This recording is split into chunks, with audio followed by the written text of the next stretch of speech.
السلام علیکم ورحمۃ اللہ وبرکاتہ۔ بسم اللہ الرحمن الرحیم۔ اللہم صلی علی محمد عبدک ورسولک وصلی علی المؤمنین والمؤمنات والمسلمین والمسلمات۔ باتیں بھی زیادہ، خطائیں بھی زیادہ۔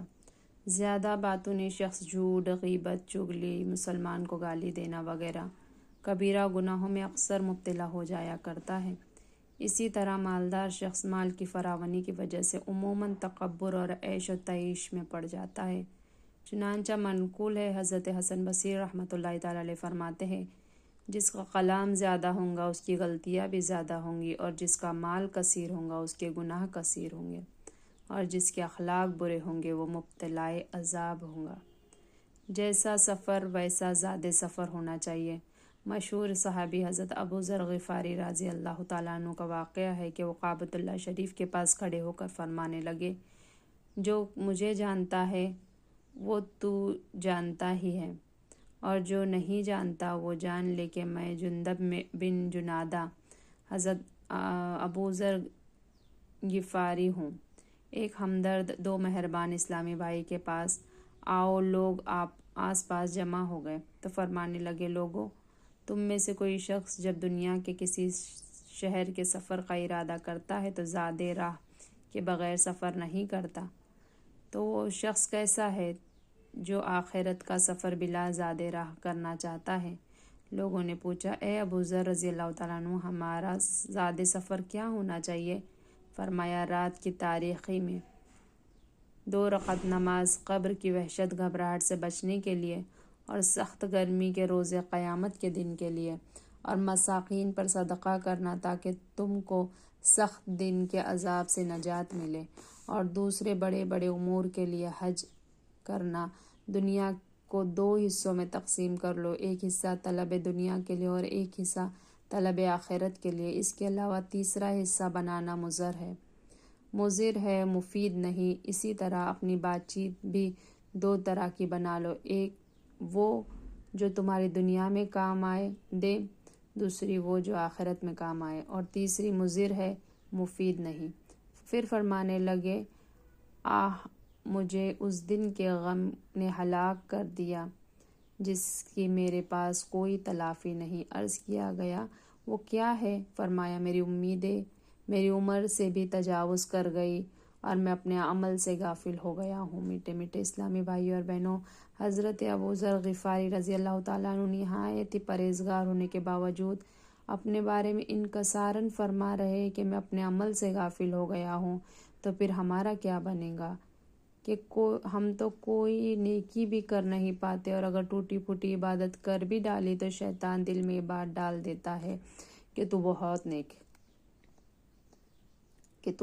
نیک ہے، تو شریف آدمی ہے، اور شیطان کی باتوں میں آ کر ہم بھی اس خوش فہمی میں مبتلا ہو جاتے ہیں کہ ہاں واقعی ہم نیک آدمی ہیں۔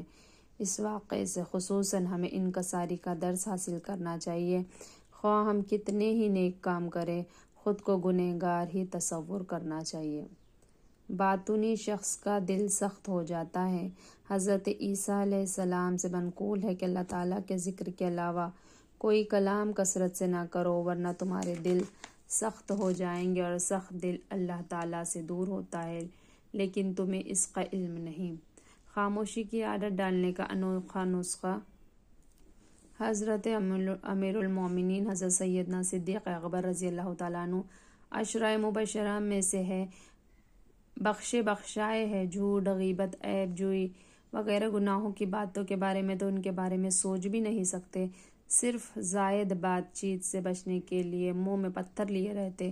چنانچہ حضرت ربیع بن خثیم رحمۃ اللہ تعالیٰ علیہ جب صبح کو اٹھتے تو کاغذ قلم اپنے پاس رکھتے، اگر دن میں کوئی فضول بات کہتے تو شام کو اس پر اپنے نفس کا محاسبہ کرتے، یعنی اپنے آپ سے پوچھتے کہ ایسا کیوں کہا، اور فرماتے ہیں کہ ہمیں حضرت ابوبکر صدیق رضی اللہ تعالیٰ عنہ کی نسبت معلوم ہوا کہ منہ میں پتھر ڈالے رہتے تھے۔ آپ رضی اللہ تعالیٰ عنہ نے یہ عمل کئی سال تک کیا، حتیٰ کہ آپ رضی اللہ تعالیٰ عنہ کو کم گوئی، خاموش رہنے کی عادت ہو گئی۔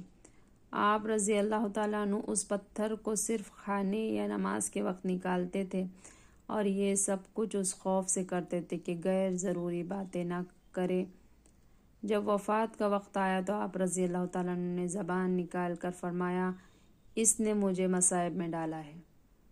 امام مالک رضی اللہ تعالیٰ عنہ باتونی شخص کو تنبیہ فرماتے، افسوس آج کل اگر کوئی بک بک کرتا ہے تو ہم اس کی ہاں میں ہاں ملاتے اور ہنس ہنس کر اس کی حوصلہ افزائی کرتے ہیں، مگر ہمارے اسلاف دل و زبان دونوں میں گھرے ہوئے ہوتے تھے۔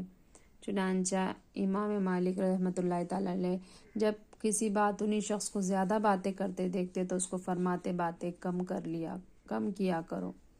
لوگوں کو محض متاثر کرنے کے لیے چکنی چپڑی باتیں کرنا اور یوں انہیں اپنا معتقد بنانا سخت مذمومن فعل ہے۔ نیچے دی ہوئی حدیث میں سے وہ لوگ درس حاصل کرے جو اگرچہ بظاہر نیک بھی ہوتے ہیں لیکن ہر وقت میں کرتے رہتے ہیں اور لوگوں کو اپنے نفس کی خاطر گرویدہ کرنے کی کوشش کرتے رہتے ہیں۔ حضرت ابو ہریرہ رضی اللہ تعالیٰ عنہ سے روایت ہے کہ سرکار مدینہ صلی اللہ علیہ وسلم نے ارشاد فرمایا، جس نے بات کہنے کے مختلف انداز اس لیے سیکھے کہ اس کے ذریعے لوگوں کے دلوں کو قید کرے، یعنی لوگوں کو اپنا قائل کرے اور معتقد بنائے، اللہ تعالیٰ قیامت کے دن اس سے نہ فرض قبول فرمائے گا نہ نفل۔ روزہ رکھنا آسان ہے مگر فضول بات ترک کرنا مشکل ہے۔ سخت گرمیوں میں روزہ رکھ لینا اتنا مشکل نہیں ہے، عام طور پر مسلمان رکھ بھی لیتا ہے، لیکن فضول باتوں کی عادت چھڑانا بہت ہی مشکل امر ہے۔ جیسا کہ حضرت یونس بن عبید رحمۃ اللہ تعالیٰ علیہ فرماتے ہیں، ایک بیکار کلمہ چھوڑ دینا نفس کے لیے ایک دن کے روزے سے بھی مشکل ہے، کیونکہ انسان بسا اوقات سخت گرمی میں روزہ تو رکھ لیتا ہے مگر لغو کلام فضول بات ترک نہیں کر سکتا۔ میٹھے میٹھے اسلامی بھائی اور بہنوں، فضول باتوں کی عادت نکال دینا واقعی مشکل ترین عمل ہے۔ جس کے لیے فضول باتوں کی عادت نکال دینا جتنا مشکل ہے اتنا ہی اس کو ثواب بھی زیادہ ملتا ہے۔ چنانچہ حضرت ابراہیم بن ادہم رحمۃ اللہ تعالیٰ علیہ فرماتے ہیں، جو نیک عمل دنیا میں جتنا مشکل ہوگا قیامت کے روز میزان عمل میں اتنا ہی وزنی ہوگا۔ اسی طرح احادیث مبارکہ میں یہ بھی ہے کہ جب وضو ناگوار ہو اس وقت وضو کرنے والے کو 2 گنا ثواب ملتا ہے۔ نیز یہ بھی ہے کہ تلاوت قرآن پاک میں جس کی زبان اٹکتی ہو پھر بھی وہ تلاوت کرے اسے 2 گنا ثواب دیا جائے گا۔ ایک حدیث میں ہے کہ جو کھانے کی چیز کو خصوصاً جس کی خواہش ہو رہی ہے اللہ عز و جل کی رضا کے لیے ترک کرے گا، اللہ عز و جل اس کی مغفرت فرما دے گا۔ لہٰذا پیارے بھائیوں اور بہنوں، جی تو یہی چاہتا ہے کہ ہم بولتے ہی چلے جائیں، لیکن ہم کم گوئی کی عادت ڈالنے کی کوشش کریں گے تو ضرور ثواب پائیں گے انشاءاللہ اللہ عز و جل۔ حضرت سیدنا شیخ سعدی رحمۃ اللہ تعالیٰ نے مندرجہ اعلیٰ 2 اشعار میں علامت عشاق کا بیان فرمایا ہے۔ فرماتے ہیں، عاشق کی 6 علامات ہیں۔ نمبر 1 سرداہے، نمبر 2 چہرے کا رنگ زرد ہونا، نمبر 3 آنکھیں اشکبار، نمبر 4 کم کھانا، نمبر 5 کم بولنا اور نمبر 6 کم سونا۔ اے ہمارے پیارے اللہ عز و جل، ہمیں فضول باتوں سے بچنے کی توفیق عطا فرما، آمین بجاہ النبی الامین صلی اللہ علیہ وسلم۔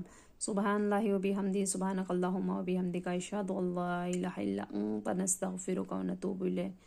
سبحان ربک رب العزت عما یصفون وسلام علی المرسلین والحمد للہ رب العالمین برحمتک یا ارحم الراحمین۔ جزاک اللہ خیرا کثیرا۔ السلام علیکم ورحمۃ اللہ وبرکاتہ، مغفرتہ۔